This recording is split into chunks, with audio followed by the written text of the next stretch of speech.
الحمد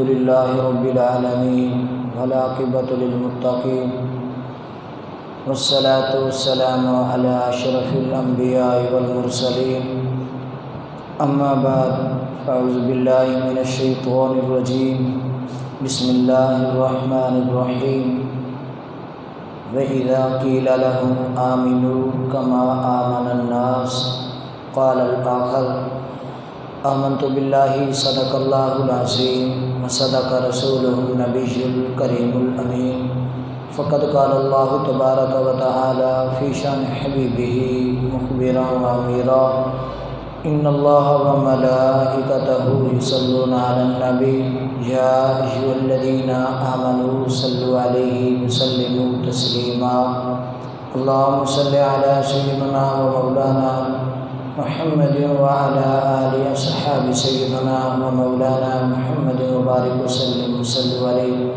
الصلاة والسلام عليك يا رسول الله الصلاة والسلام عليك يا حبيب الله الصلاة والسلام عليك يا محبوب رب العالمين وسلم عليك يا رحمة للعالمين من غدایت یا رسول اللہ جہاں فدایت یا رسول اللہ خرد مندوں سے کیا پوچھوں کہ میری ابتدا کیا ہے خرد مندوں سے کیا پوچھوں کہ میری ابتدا کیا ہے میں تو اس فکر میں رہتا ہوں کہ میری انتہا کیا ہے خودی کو کر بلند اتنا کہ ہر تقدیر سے پہلے خدا بندے سے خود پوچھے بتا تیری رضا کیا ہے خدا بندے سے خود پوچھے بتا تیری رضا کیا ہے بلغ العلا بکمالہ کشف الدجی بجمالہ حسنت جمیع خصالہ صلوا علیہ وآلہ میرے نہایتی واجب الاحترام بزرگوں سامعین حاضرین تمام خوشبخت حاضرین السلام علیکم ورحمۃ اللہ وبرکاتہ دعا فرماؤ کہ رب کعبہ اپنے پیارے محبوب علیہ السلام کا صدقہ کلمہ حق کہنے اور ہم سب کو اس پر عمل پیرا ہونے کی توفیق عطا فرمائے عزیزان محترم آج مختصر وقت کے اندر میرے پیارے محبوب علیہ السلام کے غلام سیدنا حضرت بلال رضی اللہ تعالیٰ عنہ کی عظمت اور شان کے حوالے سے چند واقعات آپ کے گوش گزار کرنے ہیں دعا فرمائیں کہ رب کعبہ حضور کے غلاموں کی زندگی پہ بھی عمل کی توفیق عطا فرمائے عزیزان محترم رب کا کلام قرآن مجید اعلان فرمایا وَإِذَا قِيلَ لَهُمْ آمِنُوا كَمَا آمَنَ النَّاسُ رب کعبہ نے اعلان فرمایا کہ تم لوگ ایمان لے آؤ جیسے میرے محبوب کے غلام ایمان لے کر آئے ہیں مخالفین نے اعتراض کیا کہ ہم ایسے ایمان لے آئے جیسے یہ ایمان لے آئے بلکہ انہوں نے لفظ بولا کہ بے وقوف ہم ایسے ایمان لائیں جیسے یہ بے وقوف اور محبت کا یہ ایک رنگ ہے انداز ہے کہ صحابہ کا عمل بھی ایسا تھا دیکھنے والے لوگ سمجھتے کہ شاید ان کا کوئی اور مسئلہ ہے والہانہ محبت کرتے حضور علیہ السلام کے ساتھ پیار اور محبت ذوق اتنا تھا کہ دیکھنے والے حیران ہوتے لیکن جب انہوں نے لفظ بولا کہ یہ بے وقوفوں جیسا ایمان لے آئیں تو قرآن نے خود اعلان فرمایا یہ بے وقوف نہیں تم بے وقوف ہو تم جانتے نہیں کہ میرے محبوب کے غلاموں کی عظمت کیا ہے سیدنا حضرت بلال رضی اللہ تعالی عنہ اس ماہ مقدس کے آخری ایام میں آپ کی شہادت ہوئی وصال فرمایا اس لیے میرے محبوب کے ہر صحابی کا اپنا مقام و مرتبہ ہے ہم حضور کے غلام امتی صرف حضرت ابو بکر حضرت عمر پاک حضرت علی پاک حضرت عثمان غنی کے ساتھ پیار نہیں بلکہ حضور کے ہر غلام کے ساتھ ہمارا پیار کا دعویٰ ہے جو محبت کرنے والے لوگ حضور کے ساتھ پیار کرتے گئے ہمارے وہ سرتاج بنتے گئے اور عزت و مرتبہ مقام ایسے پا گئے کہ زمانہ گزر چکا ہے اپنے قریبی مرنے والے کے ایام بھول چکے ہیں کہ وہ کب وصال کر گئے کون سی تاریخ تھی دن کون سا تھا کون سا مہینہ تھا لیکن جو حضور کے ساتھ نسبت کی اور حضور کے ساتھ محبت کی جس دن آپ ان لوگوں کا وصال ہوا، زمانہ نہیں بلکہ قیامت تک حضور کے غلام ان کی موت کو بھی یاد رکھتے ہیں، ان لوگوں کی زندگی کے چرچے بیان کرتے ہیں اور محبت کے انداز بتاتے ہیں۔ جب سیدنا حضرت بلال رضی اللہ تعالیٰ عنہ میرے محبوب کے غلام صحابی رسول ہیں، آپ نے جب غلامی نصیب ہوئی، غلام بننے سے پہلے ایک ظالم شخص کے غلام تھے جو ظلم کی انتہا کرنے والا تھا، اور ظلم ایسا تھا کہ ہر سزا کے بعد کہتا کہ بلال اب وقت ہے دامن مصطفیٰ چھوڑ دو، دامن مصطفیٰ چھوڑ دو۔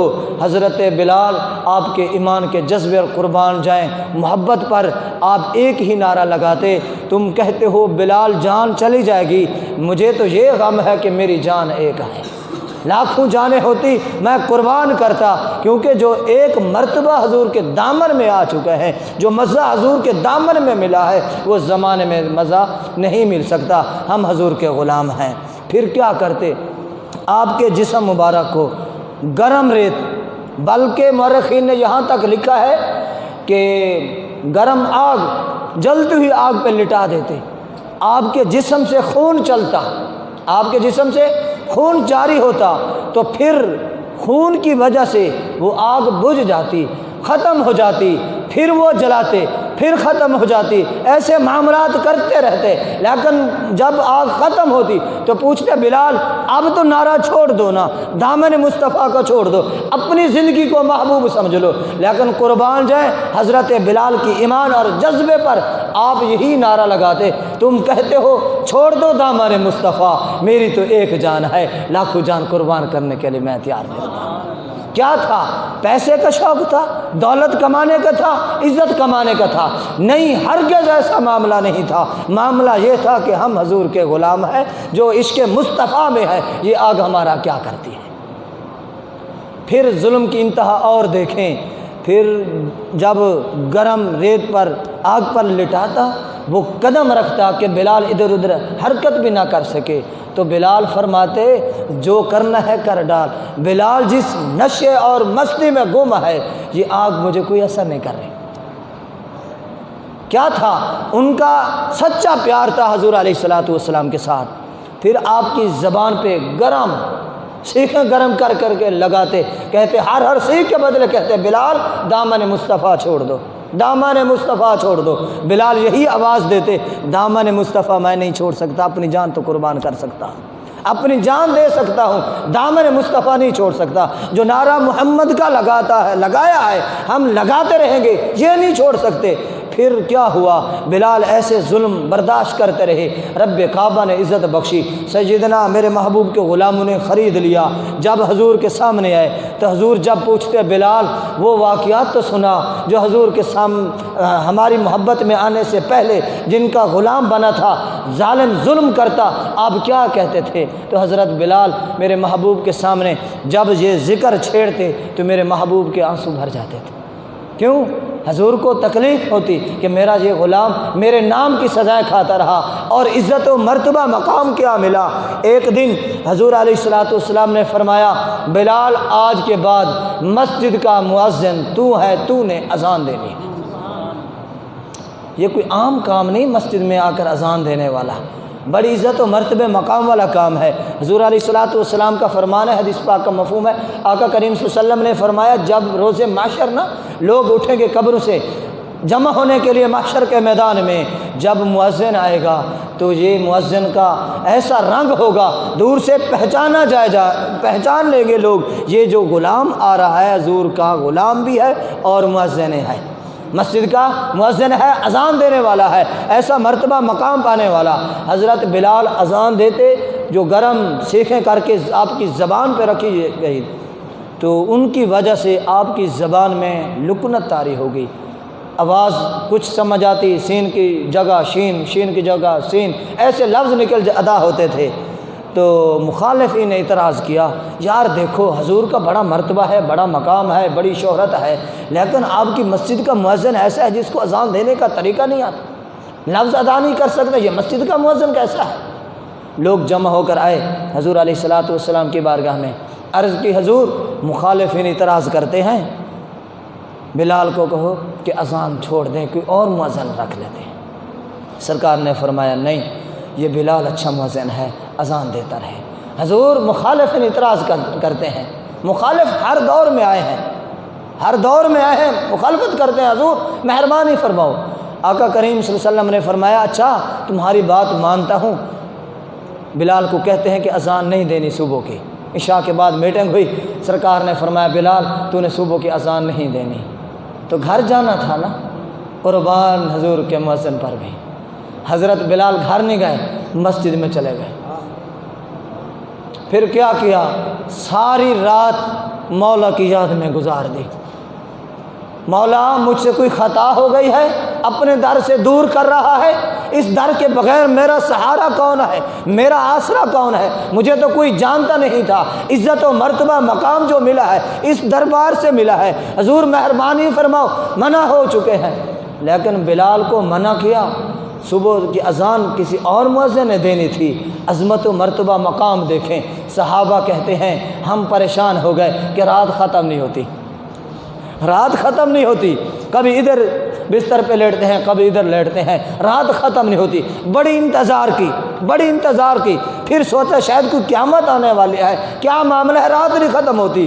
لوگ جمع ہو کر حضور کی دربار میں آئے، اور صحابہ کا یہ عمل ہے، حدیث کا مفہوم ہے صحابہ کا عمل ہے، جس مشکل میں بھی ہوتے اس مشکل کا حل تلاش کرنے کے لیے کسی اور کے پاس بعد میں جاتے، پہلے دربار مصطفیٰ میں حاضر ہوتے تھے کہ حضور یہ مشکل ہے، رات نہیں ختم ہو رہی، کیا معاملہ ہے، قیامت آنے والی ہے، کیا مسئلہ، ہم پریشان ہیں، ہم تو اب بھوک کے مرنے کے قریب ہیں، بچے چھوٹے پیاسے ہیں، بھوکے ہیں، رات ختم ہو تو صبح سویرا ہو ہم کھانا کھائیں گے، اپنے ماحول کو دیکھیں گے، کاروبار ختم ہونے والا ہے، حضور مہربانی فرماؤ کیا معاملہ ہے؟ سرکار دو عالم صلی اللہ علیہ وسلم نے فرمایا معاملہ قیامت والا نہیں، جو آج رات ہم نے بلال کو روکا ہے، منع کیا ہے، پہلے بلال کو تلاش کرو کہ بلال کہاں ہے، پہلے بلال کا پتہ کرو کہ بلال کہاں چلا گیا ہے۔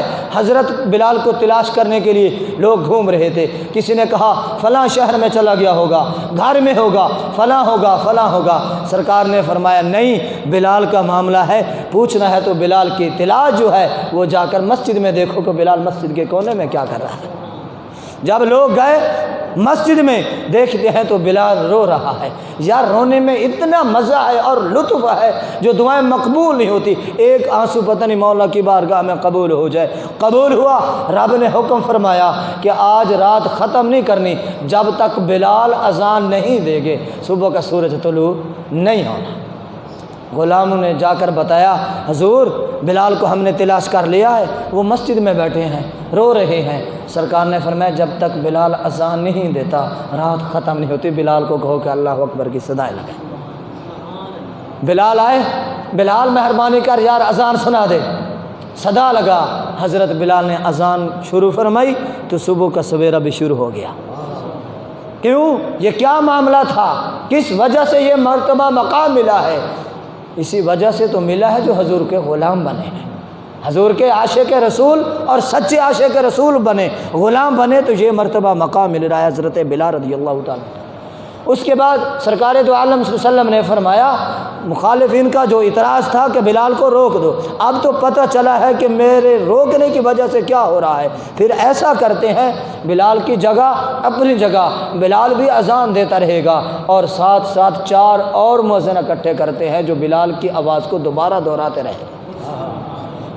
جو بلال کی آواز دور نہیں جا سکتی، توتلی زبان ہے، تو 4 کونوں میں اور مؤذن کھڑے کریں گے، بلال اذان ادھر دے گا اور ساتھ والے 4 لوگ جو مؤذن اکٹھے کیے ہیں وہ بھی اذان کے لفظ دہراتے رہیں گے تاکہ دور دور تک پتہ چلے کہ مسجد میں اذان ہو چکی ہے، ہم نماز پڑھنے کے لیے آ جائیں۔ بلال کو نہیں منع کر سکتے، یہ کیوں، وجہ کیا تھی؟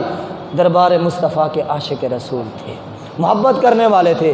جب میرے آقا کریم صلی اللہ تعالیٰ علیہ وآلہ وسلم کا وصال مبارک ہوا، زہری دنیا کو چھوڑا، حضرت بلال سے برداشت نہ ہو سکا، پریشان ہو گئے، اب کیا کریں، کیا معاملہ ہے، ہم کیسے اس شہر میں رہیں؟ جب ہم آنکھ کھولتے ہیں تو چہرہ مصطفیٰ سامنے ہوتا ہے۔ صحابہ کا یہ ایمان تھا۔ حضرت زید، غالباً زید کے بارے میں آتا ہے، وہ کھیتوں میں کاروبار کر رہے تھے، آپ کے بیٹے نے جا کر خبر دی کہ ابا حضور کا وصال ہو چکا ہے، اس غلام نے اسی جگہ پہ کھڑے ہو کر ہاتھ اٹھائے دعا کے لیے، مولا اب یہ جو بنائی عطا کی تھی اب ان کو واپس کر لے۔ ہر کوئی مانگتا ہے مولا بنائی عطا فرما، تیری نعمتوں کا چرچا دیکھیں، اپنے والدین کے چہرے کی زیارت کریں، اپنے پیر و مرشد کی زیارت کر سکیں، مسجد دیکھ سکیں، روضہ رسول کی زیارت کر سکیں۔ لیکن غلام رسول اور محبت کا یہ پیغام تھا، اس غلام نے اسی جگہ پہ ہاتھ اٹھائے، مولا یہ بنائی واپس لے لے۔ انکار نہیں، وجہ کیا تھی؟ یہ پیار تھا۔ پوچھا گیا حضور کیا وجہ ہے؟ ہر کوئی تو دیدے مانگتا ہے، بنائی مانگتا ہے، آپ نے یہ کیوں صدا لگا دی ہے؟ آپ نے فرمایا وجہ یہ ہے، ہم نے آنکھوں کو اس لیے سجا کے رکھا ہے چہرہ مصطفیٰ کی زیارت کریں، جب سرکار آنکھوں کے سامنے نہیں تو پھر ان آنکھوں کی ضرورت کیا؟ یہ ہے ان لوگوں کا پیار اور محبت۔ ہم کچھ سوچیں اور سمجھیں، اتنی محبت کیوں کرتے تھے؟ حضور کے ساتھ اتنا گہرا تعلق کیسے تھا؟ اپنی مال جان آل اولاد سے زیادہ محبوب سمجھتے، اور انسان کی اپنی جان سب سے زیادہ محبوب ہے۔ صحابہ کا عمل ہوتا اپنی جان تو قربان کر دیتے، لیکن حضور کے بارے میں کوئی لفظ برداشت نہیں کر سکتے تھے۔ حضرت، یہ مردوں کا معاملہ نہیں، خواتین بھی ایسی محبت کرتے ہیں۔ حضرت زنیرہ ابو جہل کی لونڈی تھی، وہ ظالم کو پتہ چلا کہ ادھر میری غلام ہے، ادھر جا کر کلمہ بھی پڑھ چکی ہے، حضور کی غلام بھی بن چکی ہے۔ اس نے کہا زنیرہ اب ایسا کرنا ہے، میں نے سنا ہے کہ تم حضور کی غلام بن چکی ہے، کلمہ بھی پڑھتی ہے، ادھر میرے بھی کام کرتی ہے، چھوڑ دو، میں سزا دوں گا۔ حضرت زنیرہ نے کیا فرمایا؟ آپ نے فرمایا چھوڑ دینے والی بات غلط ہے، ہم نے جو یاری لگائی ہے سچی اور پکی یاری لگائی ہے، توڑنے والے نہیں، سچی محبت کی ہے، جو دامن مصطفیٰ میں گم ہو چکے، جو تیری مرضی ہے فیصلہ کرنے کا۔ وہ ظالم سزا دیتا رہا، بلکہ مورخین نے اتنے تک لکھا ہے کہ اس نے آپ کے چہرے پہ تھپڑ مارے، خون نکلا، جسم سارا بھر گیا، لیکن پھر بھی یہی آواز تھی۔ عورت نازک مزاج ہوتی ہے، بہت کمزور بزدل ہوتی ہے، لیکن قربان جائیں جو دامن مصطفیٰ میں آ جاتے ہیں وہ بزدل نہیں، سب سے بڑی بہادر ہوئی ہوتی ہے۔ آپ نے فرمایا جو ظلم کرنا ہے انتہا کر دے، لیکن دامن مصطفیٰ میں نہیں چھوڑ سکتے۔ اس ظالم نے پھر کیا کیا؟ حضرت زنیرہ کی آنکھوں کو نکال دیا، نبینا کر دیا۔ پھر بتایا گیا کیا معاملہ ہے۔ اب حضرت زنیرہ سے پوچھتے ہیں رضی اللہ تعالی عنہ سے کہ حضرت زنیرہ اب یہ بتا دنیا میں کیا دیکھنا چاہتی ہے، کیا مانگنا چاہتی ہے، سوال کر۔ آپ نے فرمایا اور تو سوال کسی کی ضرورت نہیں، بس دامن مصطفیٰ میں گم ہوں تو گم ہی رہوں۔ اس ظالم نے کہا اچھا اتنی محبت ہے تو پیار ہے تو پھر دید تو مانگ جو ہم نے ختم کر دی ہے۔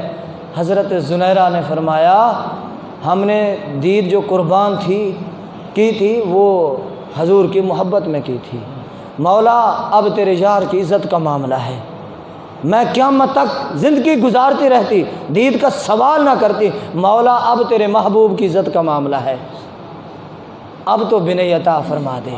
بس آپ کی زبان پہ یہ لفظ جاری ہوئے، رب کعبہ نے کرم فرما دیا، رب کعبہ نے کرم فرما دیا۔ یہ خواتین بھی ایسی محبت کرتی ہیں جیسے حضور کے غلام کرتے رہے۔ حضرت بلال جب مدینہ چھوڑ کر چلے گئے، آخری بات ہے کیونکہ وقت مکمل ہونے والا ہے، مدینہ شریف چھوڑ کر حضرت بلال چلے گئے اپنے شہر میں، رات کو خواب دیکھا کہ حضور نے فرمایا، حضور نے کرم فرمایا، اور بلکہ یہ بھی سمجھ کے رکھنا ہے جن کو حضور زیارت فرماتے ہیں تو حضور ہی کرم فرماتے ہیں، حضور ہی کرم فرماتے ہیں، کوئی اور حضور کی مثل میں نہیں آ سکتا، حضور ہی کرم فرماتے ہیں۔ سرکار نے کرم فرمایا، سرکار نے پوچھا بلال کیا معاملہ ہے، ناراض ہو گیا ہے ہمارا شہر چھوڑ کر آیا؟ جب یہ جملہ سنا بلال کی آنکھ کھلی، صبح کا انتظار نہیں کیا، صبح کی کوئی انتظار کی گھڑی نہیں دیکھی، بس رات چھوڑ کر چل پڑے، شہر مدینہ میں پہنچے۔ شہر مدینہ کے لوگوں کو پتہ چلا کہ حضور والا مؤذن آ چکا ہے، جو اذان حضرت بلال کی زبان سے سنتے تھے، آواز میں سنتے، عشق اور محبت میں سنتے، وہ اذان نہیں سن سکے۔ اب تو بلال آیا ہے، لوگ جمع ہو گئے، آ کر کہتے ہیں بلال یار وہ حضور کے زمانے والی اذان تو سنا، بلکہ قیامت تک حضور کا زمانہ ہے، جو ظاہری زندگی میں اذان سناتا تھا وہ اذان تو سنا۔ حضرت بلال نے کیا جواب رکھا، یار تم کہتے ہو اذان سنا، جب میں پہلے اذان سناتا تھا میری آنکھوں کے سامنے میرے یار کا مکھڑا چہرہ ہوتا تھا، چہرے کی مصطفیٰ کی زیارت کرتا تھا، اب میں اذان پڑھوں تو میری آنکھوں کے سامنے کون ہوگا؟ آپ نے اذان نہیں پڑھی، لوگ جمع ہو کر میٹنگ کرتے ہیں، کس کو بلائیں؟ جس کا کہنا مانیں، بات کو ٹال نہ سکیں۔ آخری فیصلہ ہوا یار بات مانیں گے تو حسن اور حسین کی مانیں گے، ان کو بلاؤ کہ وہ کہیں کہ نانے جان والی اذان سنا بلال تو بلال اذان سنائے گا۔ حضرت امام حسن حضرت امام حسین حاضر ہو گئے، حضور بلال وہ نانے جان والی اذان تو سنا، قربان جائیں بلال کی محبت پر۔